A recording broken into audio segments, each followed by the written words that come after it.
waiting to be sparked. Today I'm here to present to you why solar energy is our future. Solar energy has been incorporated in our lives for centuries, for heating, watering, backpacks, roads, and even planes. Without them, we may not be where we are today. And however, some choose to oppose this revolution, such as Darren. However, today I'm here to prove them wrong. Today you're here to listen about the truth of solar energy. The facts will show that solar energy is efficient, cheap, and reliable. Solar energy works by having the sun ray hit silicon, and that silicon producing photovoltaics, as seen. Miss Elliott, you have the wrong slide. Or did we type it? I didn't touch it. Oh, you moved it there.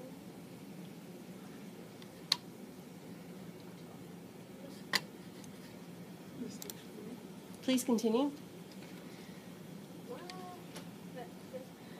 Solar energy works by having sunlight hit silicon, which then moves neutrons into protons. From there, that creates direct current. When it hits direct current, it goes to a alternating current inverter, which then it can be used in households, and then the excess will be moved to the utility company. There will be many advancements throughout the centuries, from polysilicon and then perovskite. These advancements can be seen in Germany, where 35.5 megawatts was generated last year, accounting for over 50% of Germany's power. Also, solar energy is cheaper. As stated by Zachary Shahan, a solar panel expert and author of Clean Techna, there's been a glut supply of polysilicon, reducing the price from $447 a kilogram to $33. This shows that solar energy is becoming cheaper, and therefore more solar panels can be generated and manufactured, resulting in more energy. Finally, as seen here, with better capacity in generating, we as consumers can generate more energy, save more money, and at the end of the day, solar energy is an easy win. You may hear my opponent say solar panels are unreliable due to its potential of only generating energy during the day. However, this is mistaken, as it can generate at night if there's a full moon. Also, you may hear my opponent say that solar panel is unreliable or too expensive. However, it only costs $310.25 for one solar panel, and that solar panel can generate 13,800 watts an hour. So, at the end of the day, solar energy is the most efficient, cheap, and reliable. So that's why we, the people, should take the leap of faith into solar panel, and that the other side be proud to say that solar energy was a great investment and the pro outweighed the con. This is why solar energy is cheaper, efficient, and most reliable. Members of the panel, fellow peers, and teachers, this is a debate on renewable. You're here today because solar energy is not good because it is not efficient. The facts, evidence, and quotes I have to present to you will show that it is not good because it's not efficient. Solar energy is bad because it only helps power 4,000 homes out of 76,861 in all of Indianapolis. That is only 5.2% of power. Solar energy is not an efficient form of energy. The prices of the solar rays are too expensive, and only 5 to 15% of energy from the sun is produced to electricity. Solar energy is an intermittent or inconsistent energy source. You might hear my opponent say that solar energy is good because it could be efficient, environmentally friendly, and cost efficient, but my evidence will show that it is none of those. Matthias R. Malum from the National Renewable Energy Laboratory says this energy should not be valued or paid to utilize. After you've heard from my opponent, you will decide if solar energy is good or if solar energy is bad. I believe it is bad because the evidence shows the prices are too expensive, only 5 to 15% of energy is produced, and it is intermittent. Hope you will take my claim seriously. Thank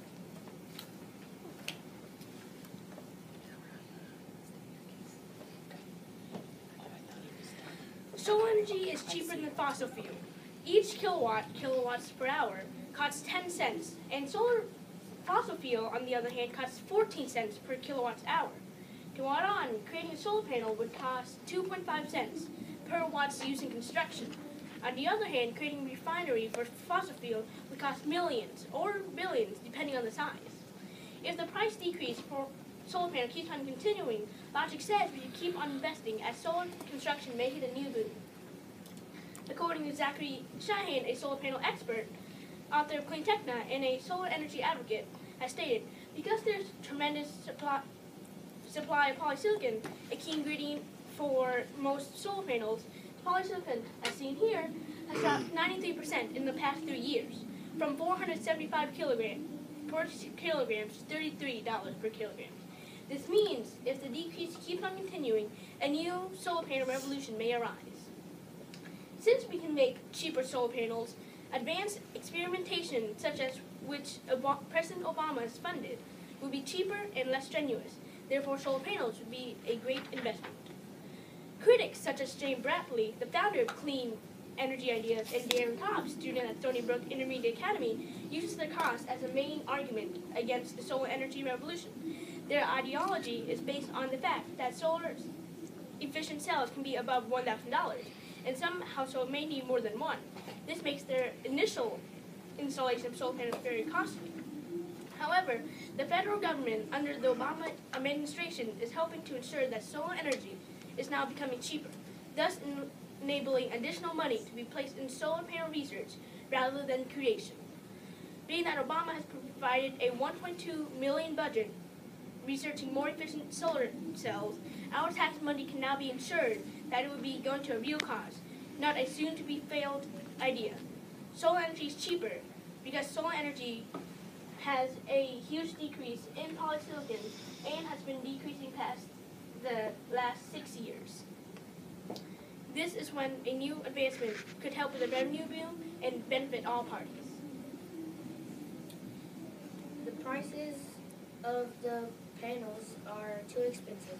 The prices could be thousands of dollars, which are paid by taxpayers for some kilowatts per panel, which means that people who pay taxes don't realize that when they're paying to the government, they're really paying for an energy source that is mostly inefficient, and they probably don't even use it.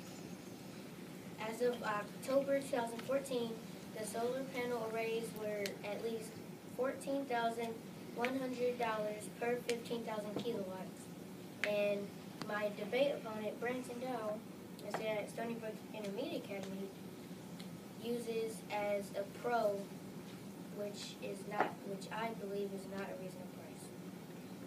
The average usage in one single city for solar energy is only 920 kilowatts a home. This means that the price is so prodigious for 15,000 kilowatts a day, but the real amount we use is only 920 kilowatts. This is why only 0.8% of America uses solar energy out of all renewable energy sources possible to be used. According to Matthias R. Malum, an author at Energy Informative Inc. and the National Renewable Energy Laboratory, solar power is invested into with $968 billion by the federal government. This means the government has had to pay $968 billion using money from tax-paying citizens just to build large arrays of solar panels that aren't as efficient. Overall, the prices are too expensive and they need to be reduced. However, what my partner doesn't state is that solar panels are now becoming cheaper. As seen here, China has decreased the price from $1.29 for each material used to 42 cents. Also, with newer models such as the perovskite solar panel cells, each solar panel generates 13,800 watts an hour, Also, if you were to buy a whole array of 25 solar panels at a cost of $7,000, that generates 5 kilowatts an hour. Now imagine if there was 20 farms of 5 kilowatts an hour. That would generate 100 kilowatts an hour. And now if you imagine that farm was on for 12 hours, that would generate 1,200 kilowatts an hour. Therefore, that would generate enough energy to bypass the normal city amount, which is 902 kilowatts, as stated by Darren. Also, solar energy is becoming cheaper as polysilicon is now becoming is having a more advanced and huge and a bigger supply of silicon.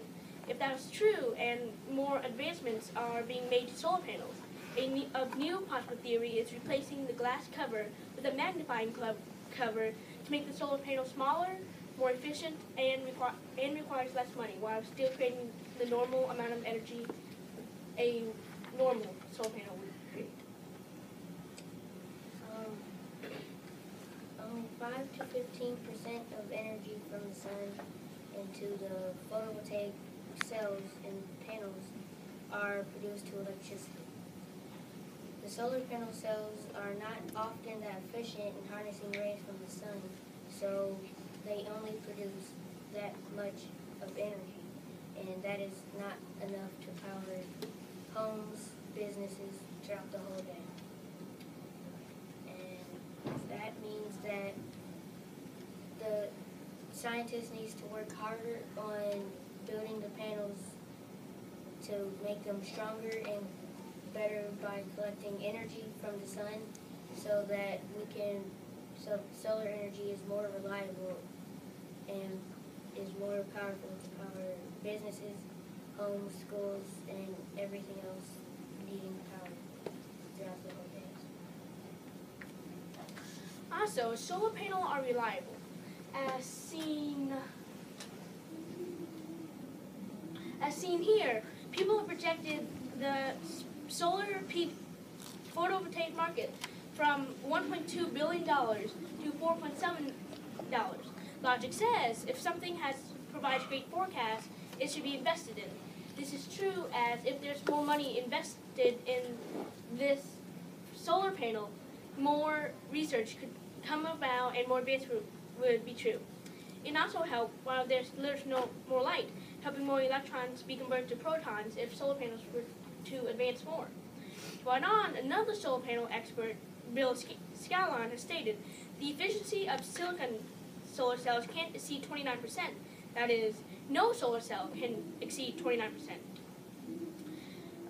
These solar panels use silver. However, in response, that's why analysts are enthusiastic about the tetrasun cell, which comes at 21% efficiency, even as copper replaces silver to lower the cost. This is great news, as right now copper costs more as silver, and if we can decrease the cost and at the same time increase efficiency, it is killing two birds with one stone. If this keeps on happening, the polysilicon price lowering and the copper replacing silver becoming cheaper, and the possible new advancements, this would generate 1 kilowatt of electricity for only 5 cents, juxtaposed to the current 10 cents a kilowatt. In studies about solar panel efficiency, like the one about the Shockley-Quasar limit by William Shockley and Hans Quasar in 1961, it has proven that silicon-based solar panels cannot go past a 29% efficiency rate. This may sound like a low percentage, but technology and innovation will grow to improve the solar panel at peak efficiency. This conundrum will not matter, as electrical rates will be stable and there will be no need to compensate. Therefore, solar energy is a reliable method of generating energy, as material improvement, money costs can be easily bypassed and utilized to make a solar panel a better, more efficient way to make energy. Solar energy inconsistency is where means that the solar energy is not always able to be provided. This means that the sun hits the earth where it is tilted around its axis. That means wherever the earth is facing the sun, that's where most energy comes from. But the other side doesn't get the energy, so they can't produce electricity.